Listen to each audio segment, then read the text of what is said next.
Қасиетті айлардың бірі Ражаб, Ережеп айы да келіп жетті. Қасиетті деуімнің себебі пайғамбарымыз Ражаб айы кірісімен: Аллахым, бізге Ражаб пен Шағбанда береке бер және Рамазан айына жеткере көр деп тілейтін. Қасиетті 4 айдың бірі осы Ережеп айы болса, ондағы жасалған игі істердің сауабы өзге айлардағыдан көбірек екен. Осыған орай бұл айда барынша ғайбат, өсек аян, намазды қаза ету тағы басқа үлкенді кішілі күнәлардан бойды аулақ ұстап, ораза ұстау, садақа беру, Құран оқу сияқты сауапты істерге көбірек зейін қойған дұрыс. Егер арнаға тіркелмеген болсаңыз тіркеліп, лайк басып каналымыздың дамуына үлес қосыңыздар. Комментарийға өз ойларыңызды жазуды да ұмытпаңыздар. Хақ елшісінің өзі Ережеп, Шағбан, Мұхаррам, Шәувал айларында ауыз бекітіп, руханиятқа ерекше көңіл бөлген. Сондай-ақ Алла елшісі Ережеп пен Шағбан айларында ауыз бекітіп, нәпіл ғибадаттарды молынан атқарған. Рағайып түні Ережеп айындағы қасиетті түн.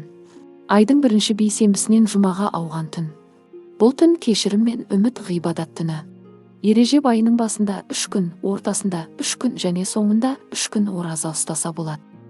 Дәлірек айтсақ, әр аптаның бейсенбі, жұма және сенбі күндері, кімде-кім харам айларындағы бейсенбі, жұма және сенбі күндері ораза ұстайтын болса, оған 700 жылдық ғибадаттың сауабы жазылады делінген сахаба Әнәс ибн Мәліктен риуаят етілген бір хадисте.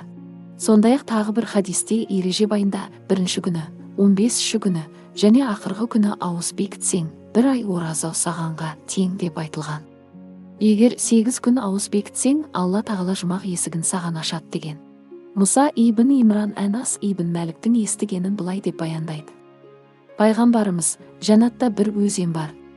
Ол өзеннің аты Ережеп, сүттен ақ, балдан тәтті. Кімде-кім Ережеп айында бір күн ораза тұтса, Алла тағала ол кісіге сол өзеннен сусындауды нәсіп етеді деп Ережеп айында ораза ұстауға үмметін ынталандырған. Икрима ибн Аббастан риуаят етілген хадисте Алла елшісі: Ережеп Алланың айы, Шағбан менің айым, ал Рамазан үмметімнің айы деген. Әнас ибн Мәліктен риуаят етілген осы хадистің жалғасында: ей Расулулла, Ережеп айының Шахруллах деп аталуының себебі не деп сұрады. Сонда Алла елшісі: Ережеп Алла тағаланың күнәларды кешіретін айы.